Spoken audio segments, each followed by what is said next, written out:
That's right, you read the title correctly. Today we're going to talk about the most cost-effective kits you can utilize at a low level to medium level so that you always have the best armor, which gives you the biggest chance to survive, as well as having the biggest rig and the biggest backpack, allowing you to carry more loot out when you do survive and overall have a great experience while playing Escape from Tarkov this way. But welcome back to the channel, guys. My name is Tickle Pink. You'll see we have a green screen on right now. Now hopefully we've got this chroma keyed in perfectly and you can let me know what you think of this. If it just is a green screen on screen, then obviously I didn't do a good enough job lighting this. I'll work on that for you guys in the future, and you can still let me know. Before we even talk about what kits you should be running in Escape from Tarkov, I want you guys to set up your container correctly. Now, what does a correct container look like? Well, at a very low level, you need to make sure that you're surviving as much as possible, and you can do that by setting up your container correctly. This is going to give you the overall best chance of surviving. And the reason why this is so important is that as you survive more, you're going to secure more loot, you're going to progress faster, you're going to be able to wear better kits. And now we're going to talk about those kits in the rest of this video. So starting at level 1, you're going to need to utilize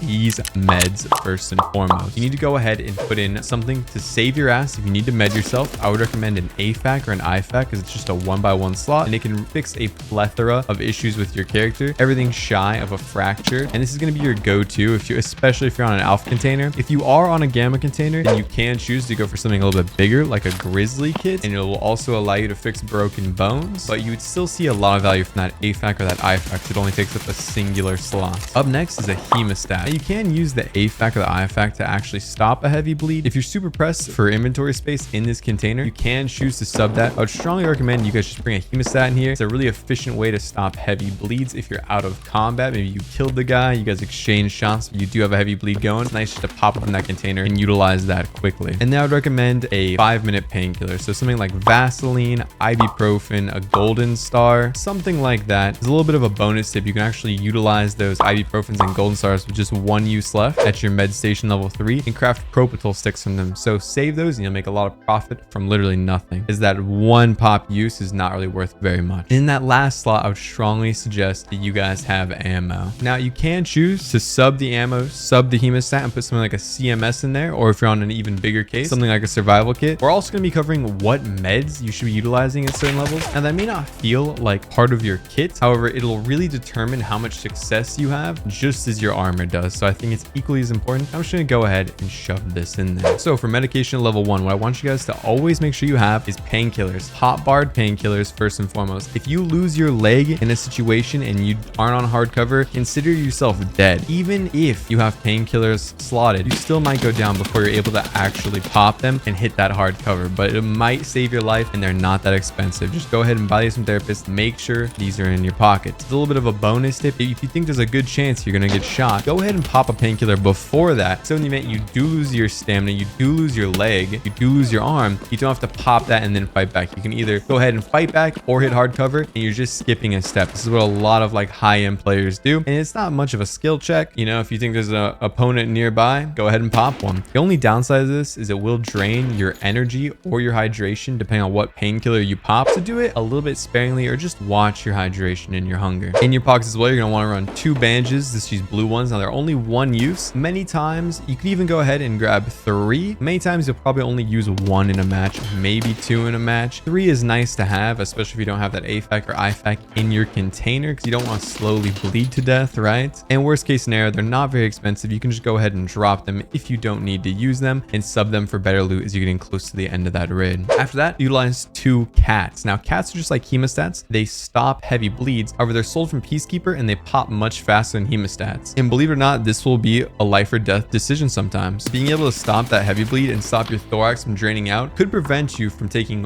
one more shot and dying to the thorax. So just keep that in mind. Utilize these cats. Most people use hemostats, and that's because they're not informed. For most people utilize those S marches at a low level, and that's because they're not informed. There's another like little bonus tip here. As you get your hemostats to 1 out of 3 uses, if you actually go ahead and build your med station level 1, you can refresh those hemostats from 1 of 3 uses to 3 of 3 uses, because they're going to be a little hard to acquire until you hit level 15. But it's just another little bonus tip there for you. Now I would recommend you guys bring in 1 splint into the raid, and this is namely so if you get a broken leg, if you get a broken arm, you can just go ahead and patch it up really quickly. You don't want to be painkilling for the rest of the match on behalf of that, and especially if you're on an alpha container, you're not going to really have the capabilities of running that survival 12 kit, which doubles as a splint, or a grizzly, which once again doubles tools as a splint. So you need to be due diligent and just make sure you bring that into raid. Now, when it comes to actual meds, go ahead and utilize whatever you can get your hands on, whether it be, I wouldn't recommend a grizzly, just keep that in your stash, utilize that when you die so you get the experience from leveling your stash. Another little bonus tip there. But utilize your cars, your AFAX, your IFAX. You're running low on AFAX and IFAX, keep enough. You can always keep one in the back of your container. Utilize any saluas you find. You can go ahead and utilize like the raid bug spray or the emergency water ration, the plastic water. I don't know about you guys, but I love drinking water out of a plastic bag. You can actually go ahead and trade those at therapist level 1 for fresh saluas. So look out for those in those early raids on your scavs. And I talked about how to properly utilize your scav low level. I'll have that video in the top right now. I'm actually, okay, no, I am pointing at the top right. The camera is mirrored.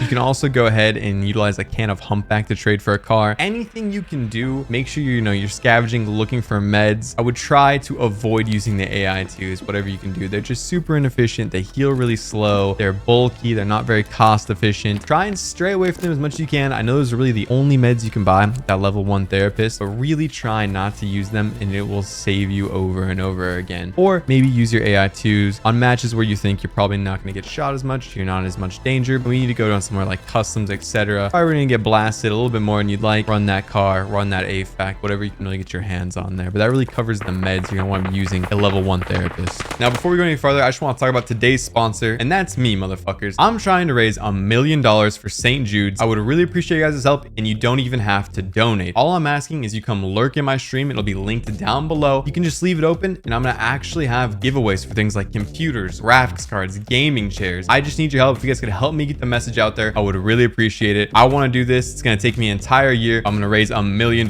for St. Jude's. I look forward to seeing you guys on Twitch. And if you want to know every time I go live, you can join the Discord as well. There's a ton of people in there and my DMs are always open. If you enjoy this video at all, make sure to smash the dislike button and tell me to kill myself in the comments down below. Let's get into it. All right, now before we talk about what you should actually buy from traders, if you have watched my video on how to make a tremendous amount of money before unlocking the flea market, then you're going to be doing pretty well. And you can actually go ahead and utilize fence. Now, because it's fence and it's just what players have gone ahead and sold to him, you never know what you're going to find, but that is kind of the fun in it, right? So if you're doing well on money, look at fence and you might find yourself some level 4 armor, some slightly modified weapons. Remember, anything that a player scav got and then sold to fence at the end of the raid, or a PMC just sells to fence, which, it's a bit rare, but it can happen, that will be there for you to purchase. Now, the big downside to this is you need to have a lot of money. Not only is fence going to charge a premium to go ahead and buy from him, think of him as kind of like the shady pawn shop, that's going to buy your gold, assuming it's sold or stolen for 10% of value and sell to someone else for 110%, right? That is basically fence in this situation here. Now, you're going to need a lot of money because you're not actually going to build your trader spend up when buying a fence. So I'm just pointing this out as a little caveat. It can be nice to maybe go ahead and grab yourself like a level 4 plate, for example, right? Or maybe an optic you wouldn't have access to, or maybe some higher tier meds you wouldn't have access to, but you're not going to want to flush out an entire kit from fence here. But it can be nice to just go ahead and pop, give them a quick look before you build your next kit and move on. The rest of these will always be purchasable from the vendors. Now, global limits have gone away, so you'll be able to buy up to your trader limit for each of these items, and I doubt you'll actually run into that. All right, I'm back. It's only been 1 second for you, but I went and said hello to my girlfriend, and I got myself a little filming beer, to reward myself for making this great YouTube content. But cheers to you guys. Back to the video. So when it comes to helmets at level 1, a lot of you guys would have utilized the SSH, I believe it's called, or the penis helmet, the green helmet. They've implemented a new update into this weapon. A lot of you have probably already seen this, but the clipping update. So they said they fixed all the clipping in the game, but they actually just stopped combinations from occurring in game. So you can no longer wear that green penis helmet or SSH, whatever you want to call it, with the GSSH headsets. And you need to make sure you're always utilizing headsets in Escape from Tarkov, because what's going to save your life more than anything is just hearing your opponent. If you never hear your opponent, you're far less likely to see your opponent. I don't care how many carrots you've been eating, it's not gonna happen. So it's an absolute must-have, and it is a non-negotiable to not have a headset. Also, in a previous patch that came towards the end of last wipe, they went ahead and homogenized all headsets across the board. So now the GSSH is here just as far as the Comtac 5s. Now, they don't have exactly the same EQ. Maybe if you're like a audiophile, that makes sense to you. They do still sound different, but you can hear just this far. The radius is the same. So that is a non-negotiable for us. We have to run that GSSH headset from Prapor level 1, right? Is it from Prapor level 1? I think so. Double check that. Now, what helmet can we utilize? Well, it is still important that we go ahead and utilize helmets early on a wipe. There's a lot of shotguns, a lot of pistol calibers, a lot of hollow point rounds that a helmet will stop. And unfortunately, we're gonna have to wear the UN helmet. That's right. You're gonna look like a Boy Scout. You're gonna be going around asking people if they're friendly, but you're gonna be buying the UN helmet from Peacekeeper level 1. Now, this is absolutely going to kill all of your camouflage, right? And camouflage actually is important in Escape from Tarkov. I did a whole video on it. I'll link it in the top right. You don't have to go watch it. Just know camouflage is important. And this blue helmet is entirely going to give your position away. Now, on maps like Customs, Factory, a lot of the early game ones, Ground Zero, I would strongly suggest you wear that helmet, as it will save your life more than it'll get you spotted. Now, when it comes to something like Woods, I would save your green helmets there, so you can go ahead and utilize it, not get spotted right away, and still have that helmet bonus. But I really do think you should be wearing your helmet at a low level. It will save your life. You are going to get helmet checked. A lot of people have survivorship bias in this game, and they don't really count the amount of times that their helmet saves them or their plates save them. Now, the best armor we're going to run is the Kura Kalan, and this armor actually unlocks from the convoy mission at level 5. Then Prapor will sell it to you, and it's level 3 armor. A lot of people don't know about this, so I would prioritize doing that convoy mission. You can also double that up with the easy money quest line and unlock ref and make yourself a lot of extra rubles on the side if you have arena. And I'll be doing a whole breakdown of going back to, you know, the highest KD in the world on arena and seeing how much money that makes me. So if you're interested in that, go ahead and subscribe, and that'll be coming out here shortly. That being said, I'm a little low on time. Right now, I'm currently a level 75 human warrior of the Alliance. I need to get to level 80 and get another gladiator title. So Tarkov is taking a little bit of a back burner. Let me know if you guys are playing the new World of Warcraft expansion though. If you haven't hit level 5 yet, you haven't done that quest yet, the best you're gonna be able to utilize is P.A.K.A., but I would suggest you go look at Fence and just see if you can at least get yourself a level 3 armor. The P.A.K.A. soft armor, sure, it might save you from some 7mm buckshot, from some PST rounds potentially, more like some green tracer rounds, maybe some hollow point rounds, but it's not gonna do much even against some pretty low level rifle rounds. So try and get yourself at least into that level 3 armor zone. You can also go ahead and utilize the UN armor barter from Peacekeeper. Now you're gonna need 2 energy drinks for this. Now that might seem like a weird thing to go ahead and collect. However, if you're doing your early game ground zero tasks, go ahead and just utilize the restaurant right there, or go ahead and utilize the cafeterias in the various buildings, and you'll probably get out with several of these energy drinks every single raid. You can also scav in on something like interchange and go hit the back of Goshan where there's a plethora of groceries and get your armor that way, and it will probably save your life a lot. Now at this level, we have to talk about bags. Your best bet is just going to be the MBSS barter for a hard drive. Now once again, on ground zero, there's a tremendous amount of computers. Now I would save another hard drive, as you can actually get the stock for Gunsmith Part 1 and do that early on for some extra experience, but there'll be a plethora of hard drives for you to pull out with, and then you can just get yourself MBSS bags. But once again, utilizing your scav here, getting yourself a scav backpack or at least a 5x4 backpack will really open up how much loot you can carry.